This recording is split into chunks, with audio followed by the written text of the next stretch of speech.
Every place carries a story, Mm-hmm. a deep narrative etched right into its foundations. But here in Ashley County, Arkansas, that story feels, well, particularly vivid. It seems braided into the land itself. You can almost see it written in the wild curves of the Saline River, in the faint lines of old roads disappearing into the cane and pines. And it's definitely held warmly in the memory of generations of families who called these hills and these bottomlands home. So today, we're not just skimming the surface of history. We're really embarking on a fascinating deep dive into that very story, letting its intricate layers unfold. Our focus today is the rich and layered history of Ashley County, Arkansas. And our guide, our central character really, is the mighty Saline River.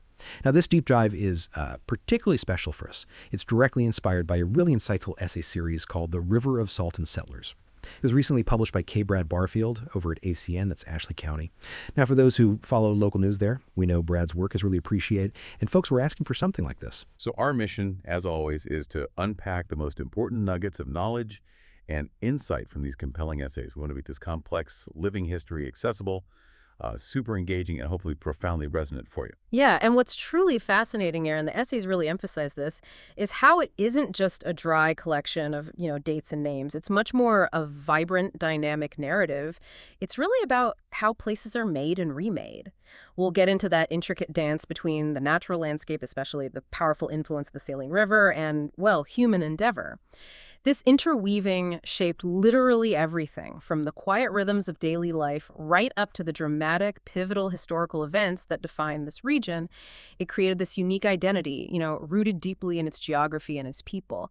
It's really a deep exploration into the foundational elements of a community, revealing that profound relationship between the land and the human spirit.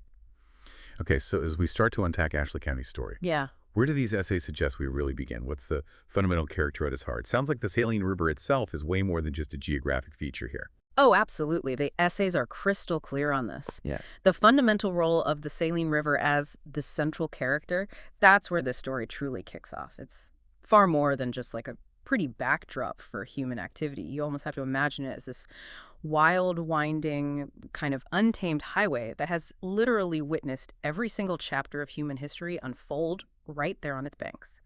From the earliest indigenous settlements thousands of years ago, right up to the dawn of the modern era, the river has been the lifeblood. It's the main artery connecting everything and everyone in this region. Its very presence dictated where people settled, how they lived, how they traveled, even how they interacted with the world beyond their immediate area. It wasn't just a waterway. It was a force of nature that shaped destiny. And when you say it shaped daily life, it sounds like that went beyond just the big stuff like commerce or migrations. What were some of the more maybe intimate day-to-day ways the Saline became so central to existence here? Right. It's those intimate details that really bring the story alive, I think. We're talking about generations of families whose whole lives revolved around the water's rhythms. Picture, local folks fishing for bream, not just anywhere, but knowing exactly where Fountain Creek spills its fresh waters into the larger Saline because they knew that's where the fish would gather. Or visualize families carefully tending their watermelon vines and tomato rows on those fertile, well-drained upland slopes, but always keeping one eye on the river's level, anticipating floods or droughts. The river didn't just provide sustenance, it demanded this deep, almost intuitive understanding from the people living alongside it. It really carved its path through the dense timberlands, and in doing that, it tied people inextricably to the water and, crucially, to their own wits and resourcefulness. This constant, almost symbiotic interaction meant the river wasn't just a geographical feature, it was a partner in survival, a defining element of identity, and just this constant wild presence in the lives of everyone who called its banks home. And thinking about those intimate connections as we shift back through time, who were the very first inhabitants of this region, long before Ashley County was even a name on a map? What do these sources tell us about their presence along the Saline? Yeah, to really grasp the deep history here, we have to look much further back, way before any European names were on the land. We need to talk about the earliest inhabitants, the Caddo and the Quapaw people. And it's really essential to emphasize they didn't just, pass through this region as nomadic groups leaving faint traces. No. On the contrary, they established sophisticated, enduring societies right here. Their relationship with the land, and especially with the river, was profoundly ingrained. It formed the initial foundational layers of human history in this area for thousands of years. They truly lived with the land, shaping it just as much as it shaped them. And what did those societies look like? What kind of evidence do we actually have of their practices, their connection to this place? Well, their practices show this deep connection and, frankly, surprisingly advanced societal structures for the time. These were primarily agricultural people, not just hunter gatherers. They were incredibly skilled at cultivating corn, beans, and squash in those rich bottomlands that were consistently nourished by the river. They built organized towns featuring sturdy circular houses, either grass thatched or bark covered. This reflects a settled communal lifestyle, not a transient one. And the evidence of their presence, it's profound, it's undeniable. It serves as a powerful correction to any old notion of this being some empty wilderness before Europeans showed up. Just think about the Hughes Mound near Benton, for example. That wasn't just a pile of dirt. It was a complex ceremonial structure, likely built over generations. It speaks volumes about their sophisticated spiritual beliefs, their social hierarchies, their ability to organize labor. It was a focal point for their community, maybe for rituals, burials, or as a platform for elite homes. Right. And then there's that remarkable Peeler Bend dugout canoe, expertly carved from a single massive cypress log, maybe as early as the 1100s. Archaeologists uncovered it, and it gives us incredible insight into their advanced woodworking skills, their deep understanding of the river, their capacity for long-distance travel and trade. Artifacts like that prove this was a place of sophisticated civilization with active trade networks stretching across vast distances and significant ceremony. That's incredible. And you mentioned salt earlier. Yes. Crucially, long before Europeans even recognized its immense value, indigenous families had been utilizing the natural salt from the river for food preservation for centuries. This wasn't just a convenience, it was an economic driver. They'd extract salt from the saline springs and marshes, use it to cure meat and fish, allowing for food storage during leaner months. This abundance of a vital resource naturally made the area a significant magnet for human settlement and interaction. It established it as a crucial hub for intertribal trade. Salt became this valuable commodity, fostering alliances and exchanges, making this an ancient crossroads of commerce and culture, all centered around the river. It's fascinating how a single resource like salt could be such a persistent draw across different eras, different cultures. So as the narrative then shifts to the arrival of the first Europeans, Yeah. what specifically drew them to this particular region? Was it basically the same things that attracted the indigenous tribes? It really was. There's this compelling continuity. Different cultures, yes, but drawn by the same essential resources. The sources make it very clear. The primary draws were the very same ones that had sustained the Caddo and Quapaw for centuries. You had fertile ground, promising agricultural prosperity for new kinds of crops. Abundant game, offering food, valuable furs, and trade opportunities. And perhaps, as the essays say most importantly, that undeniable presence of salt, this natural bounty just made the region irresistible. Okay, so the French arrive. Right. The French presence in the late 1700s marks a significant new chapter. You have French trappers and traders venturing upriver from Arkansas Post, and often they were literally following the footsteps and the river routes established by the Caddo and Quapaw. They weren't discovering some unknown land, they were entering a landscape already shaped by indigenous knowledge and pathways. It was these early French explorers who named the waterway L'Eau de Sal. Saltwater. Exactly, directly referencing the numerous salt licks and marshes that were so prevalent along its course. That naming really underscores the primary draw of the region for them. They saw the economic potential in those natural saline deposits for trade with distant markets. Then we start to see the establishment of some of the earliest river settlements by key French Creole families. Names like Fogel, Leboeuf, Goulet, Charon, Dubose, Pefeteau. Their cultural contributions were significant. They brought Catholic rights, established strategic marriages, marriages that effectively joined family fortunes and secured their place in this new world. This demonstrates a unique kind of frontier savvy, shaped by influences from two continents. They built homes, planted gardens, set up small trading posts, blending European traditions with the demands of frontier life. And you mentioned a specific example. Yes, the union of André Leboeuf and Geneviève Fogel.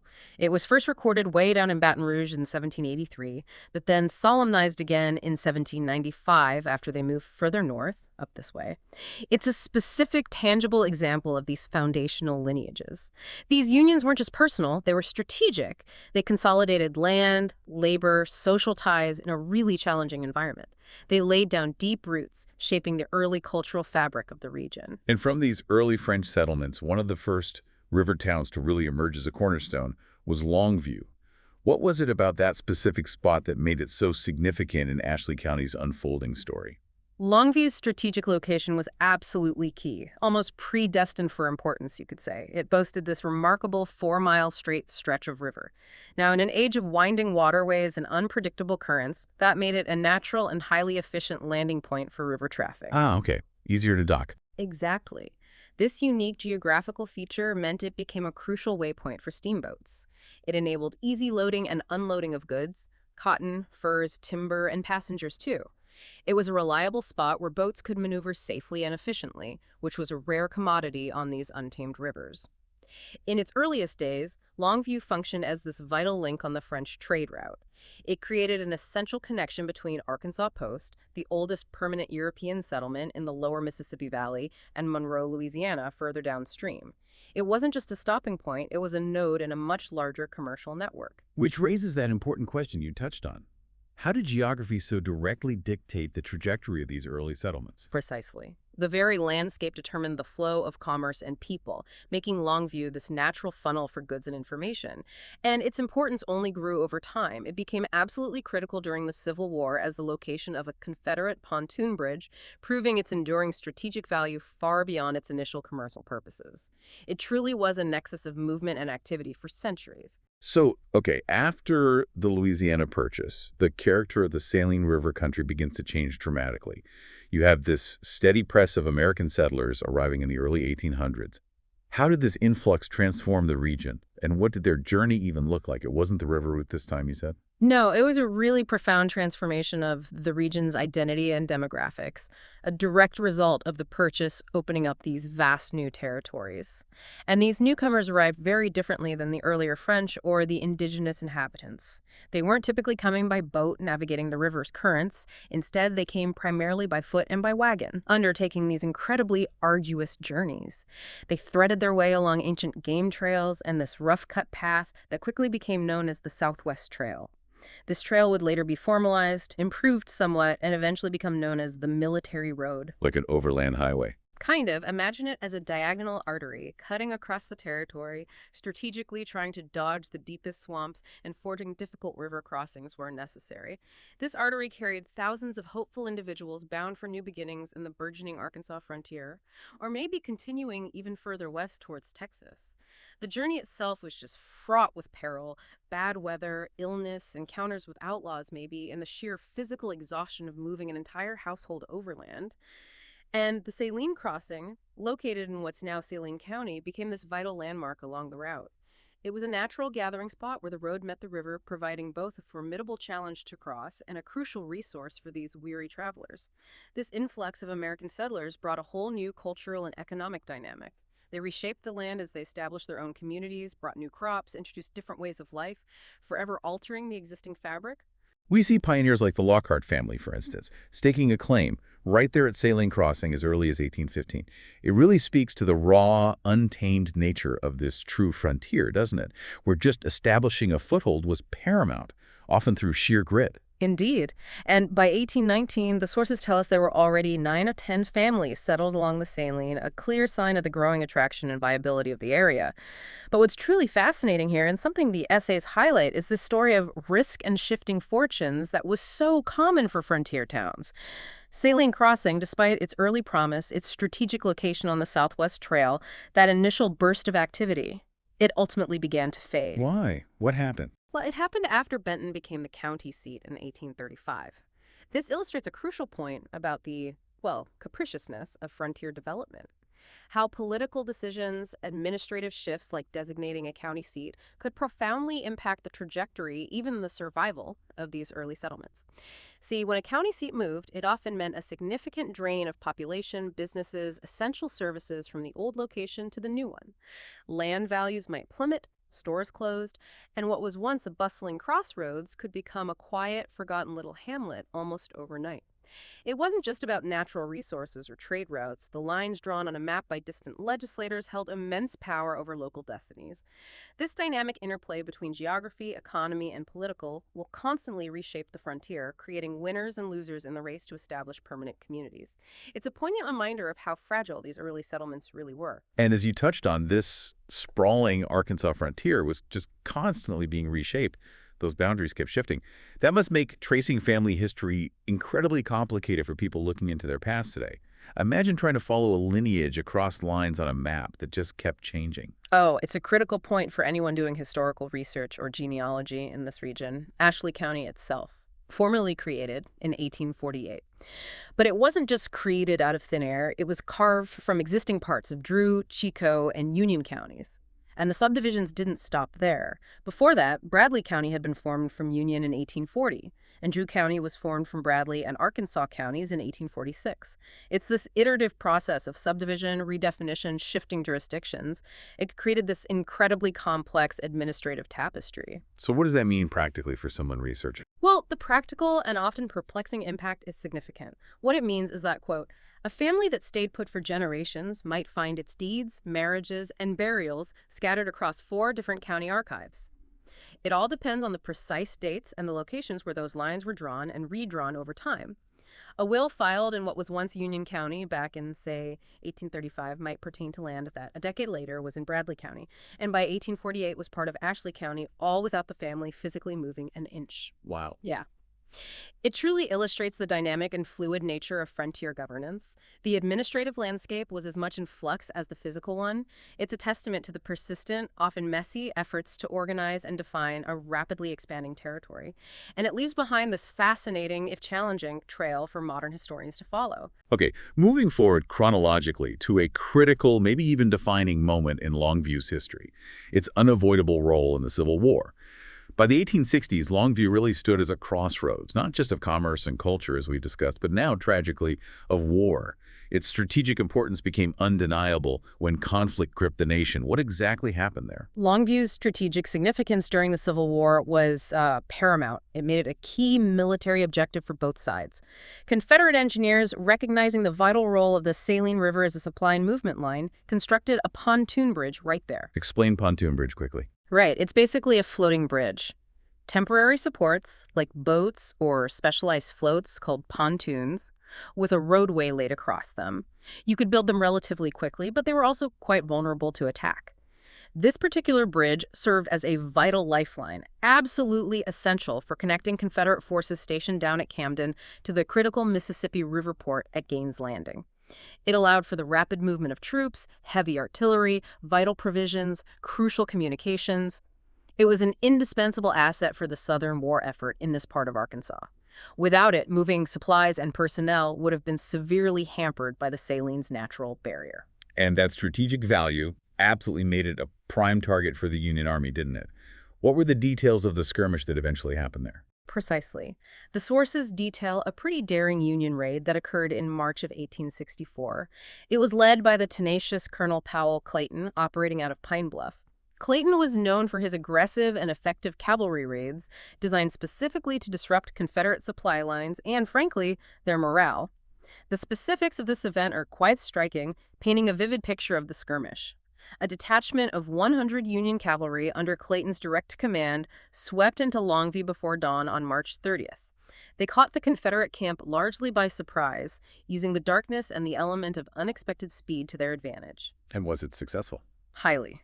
The raid achieved its objectives with devastating efficiency for the Confederates. The pontoon bridge was quickly torched, effectively cutting off that vital supply line, severing that crucial link for the Confederates in Arkansas. But the Union forces didn't stop there. They also captured a significant amount of resources. We're talking 260 Confederate soldiers taken prisoner, 300 horses, which were critical for cavalry and transport, and, remarkably, they seized a payroll chest holding more than $60,000. $60,000. That's a huge amount back then. A substantial sum, yes. A real blow to Confederate finances in the region. This skirmish at Longview, while maybe not a massive battle in the grand scheme of the war, became a tale retold for generations in Ashley County. It got deeply etched into the local memory. And the battle left more than just burned timbers and captured men. It left, as the essays say, scars in the ground and stories in the families. Families that the Penningtons, the Stanleys, the Craigs people deeply rooted in that community who had built their lives there suddenly found the war right on their doorstep. Homes were sometimes damaged or destroyed, livestock might be seized by either side, and just the constant fear of raids or the distant sounds of battle became a part of daily life. The human toll was significant not just in casualties, but in the disruption, the uncertainty, the profound trauma of living through a conflict that directly impacted their very homes and livelihoods. These stories of resilience and hardship became part of the local lore, passed down through the generations, shaping the collective memory of the county. Shifting now from battles and those shifting county lines, let's explore the essential human element. The thing that truly allowed communities to thrive in such a challenging, dynamic environment. The sources make it abundantly clear. No one built a life in Ashley County alone. The story here has always been about the careful, deliberate weaving together of kin, neighbors, and alliances. It really speaks to a fundamental reliance on human connection just to carve out an existence in the wilderness. How did this living web, as the essays call it, actually function? Yeah, what's fascinating here is exactly that concept of a living web. It made survival not just possible, but enduring across generations. When you dig through old records, census rolls, marriage certificates, land deeds, you consistently see the same family names appearing again and again. Pennington, Stanley, Craig, Meeks, Welch, McIver, Hollis, Moffett, Broach, Hensley. These weren't just names on some dusty document. They represented crucial threads in this intricate social fabric. Marriages were a particularly key mechanism for binding families together, strategically merging resources, consolidating land holdings, fortifying social bonds. But beyond those formalized unions, it was the shared work, the common ownership or use of land, and the mutual endurance of hardship that truly cemented these relationships. Can you give an example? Sure. The Pennington family's story vividly illustrates this interconnectedness. Records show, for instance, a Jeffy James Pennington living in Longview Crossing by 1940, and an Edward Jackson Pennington marrying Maud Murray Moss earlier. Each union like that, each new family established, was part of this deliberate, continuous process of building a place not just for one generation, but for the next and the next. The interconnectedness between families like the Penningtons and others wasn't just about simple proximity. It was rooted deeply in mutual obligation. Imagine things like barn raisings, where entire communities came together just to construct a neighbor's livelihood, or collective efforts to clear land, harvest crops, or protect against natural disasters or outside threats. On the frontier, your kin and your neighbors were, quite literally, your safety net. There were no social services or formalized protections like we think of today. You relied entirely on each other. So it extended beyond just blood relatives. Oh, absolutely. This network of support stretched well beyond mere bloodlines. It encompassed broader community ties formed through churches, maybe local militias, or even just informal trading networks. Community was a conscious, deliberate act. It was a fundamental strategy for survival, a deep source of pride, and ultimately the very heart of what transformed this wild country into a cherished home. It was the human bonds, the shared commitment to each other's well-being, as much as anything, that allowed settlements like Longview Township to flourish and persist through all kinds of adversity. It was this understanding that everyone depended on everyone else for their very existence. Okay, so transitioning from those internal bonds that held communities together, let's explore the vibrant economic life that pulsed along the river itself. For nearly half a century, the Saline River pulsed with the steady rhythm of steamboats and commerce. This wasn't just occasional traffic, right? It was the main artery of the county's economy for a long time. Can you paint a picture of what that era was really like? The steamboat era, spanning roughly from the 1840s through the 1880s, was indeed a profoundly transformative period for the region. It was an age of smoke and steam and constant movement on the water. During high water seasons, these grand paddle-driven vessels could venture quite far north, sometimes as far as Bridges Bluff, deep into the county's interior. They were the essential transport for huge bales of cotton, which was, the king crop of the South, but also things like staves, those are wooden planks for making barrels, and raw timber from the vast ancient forests of the hills and bottoms of Ashley County. These goods were carried downriver to distant, lucrative markets like Monroe, Louisiana, and even further on to the bustling port of New Orleans. So you'd hear them coming. Oh yeah, imagine the scene. The distinctive whistle announcing a boat's approach. The churning sound of the paddles, the shouts of the crew, and this frantic activity at the landings as goods were loaded and unloaded. Riverboat captains' names like Withers, Moore, Smith, they weren't just anonymous figures, they were local celebrities, as well known and respected as any county official, because they embodied the vital role of river commerce. They were incredibly skilled navigators, intimately familiar with every twist, every turn, every shifting sandbar of the Saline River. If we connect this to the bigger picture, this era truly represented the heart of Ashley County's economy for a full generation. Every community along the Saline was directly touched by this vibrant river commerce, from the smallest family landings where maybe just a few cotton bales were collected to the larger trading posts. They all relied on the river's flow for their economic sustenance and their crucial connection to the wider world. The steamboats brought in manufactured goods, mail, news, new people, fostering this lively exchange that really defined the pace and prosperity of the region. Without them, Ashley County would have remained far more isolated, its vast resources largely untapped. But, as always, the world keeps changing, and the sources describe how the decline of river travel marked the end of a river era. What brought about this significant shift? What did it mean for the communities that had grown up right along the Saline? Yeah, this shift was truly transformative. It marked the beginning of the end for the dominance of river trade. And it was primarily brought about by the arrival of the railroad.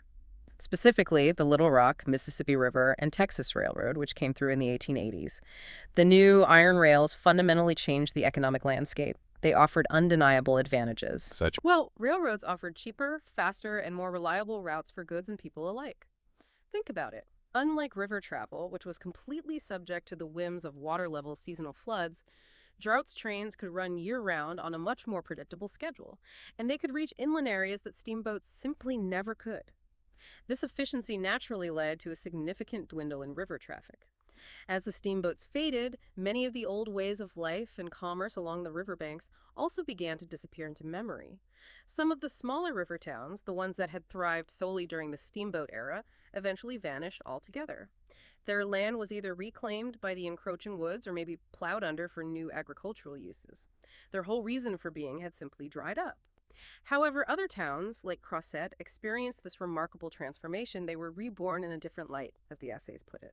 They became intimately tied to the next major economic engine for the region: timber. The railroad unlocked the immense value of the county's vast forests in a way the river never fully could. Right. So these vast pine and hardwood forests of Ashley County, which had always been there, suddenly became newly accessible because of the railroad. And this accessibility fueled an incredible economic boom, leading to big sawmills, new towns, fortunes being made. How did this timber boom reshape the county? Exactly. The timber boom profoundly reshaped not just the economy, but the very face and fabric of the region. Companies like Crosset Lumber rose to dominate the landscape with their sprawling sawmill operations and their vast timberland holdings. Imagine the sheer scale. Massive trees being felled, hauled to the mills often by dedicated logging trains, processed by powerful steam-driven saws, and then shipped out by the main rail lines. These were noisy, industrious, and often pretty dangerous operations that required a tremendous amount of labor. People came for those jobs. They did. The railroads weren't merely conduits for moving raw wood. They also served as pathways for moving workers and families. People flocked to Ashley County seeking employment in this booming timber industry. It led to significant population growth and the rapid establishment of new towns often built entirely from scratch by the timber companies themselves, like Crosset. These company towns offered housing, stores, schools, creating these self-contained communities centered entirely around the mill. By 1920, the romantic age of the steamboat was truly a memory. Its distinctive whistle was silenced, replaced by the industrious sounds of steam engines chugging along the rails and the constant rhythmic hum of sawmill whistles echoing through the forests. Yet, even with this dramatic shift, this wholesale transformation of the landscape, the legacy of the river era lingers. The riverbanks themselves, you can still see them marked by old landings, maybe forgotten pilings, remnants of washed timbers. They continue to whisper stories of the cotton bales, the timber logs, and the countless men and women who meticulously built their lives along the Saline River, always adapting to its currents and the changing tides of history. It's a testament to the enduring presence of the past, right there in the present. We've taken a truly remarkable journey today through Ashley County's history, always with the Saline River as our constant thread, hasn't it been? The silent, enduring witness to so much change. We've seen how indigenous legacies, those foundational French Creole settlements, the ambition of the American pioneers, the profound conflict of the Civil War, and that enduring power of community, how they've all braided together to create this unique and truly living story. It's such a rich tapestry, woven by human hands, but shaped irrevocably by the land itself. Absolutely. And if we connect this to the bigger picture, the story of Ashley County is just such a powerful, tangible example of how land, people, and progress continuously shape and reshape a place. It's It's a real testament to incredible persistence, to the deep bonds of kinship, and to that quiet yet profound transformation of a wild frontier into a cherished home. It speaks to that universal human drive to not just survive, but to build, to connect, and to leave a lasting mark on the world around them. It reminds us that history isn't just a series of events in the past, it's a continuous process of becoming. So for you, our listener, this deep dive hopefully invites a final provocative thought. What stories are braided into the land where you live? Maybe it's a river near you or an old trail, perhaps a forgotten building on a side street. And how might digging into those local threads, much like these insightful essays from ACN did for Ashley County, reveal a deeper understanding? An understanding of wider history, of human connection, and of the very fabric of how places are made and remade, often by the most ordinary of lives lived in extraordinary circumstances. We really encourage you to, maybe, walk your own riverbank, whether it's literal or metaphorical, and just see what stories the water or the land has to tell you about your own place in this ongoing history.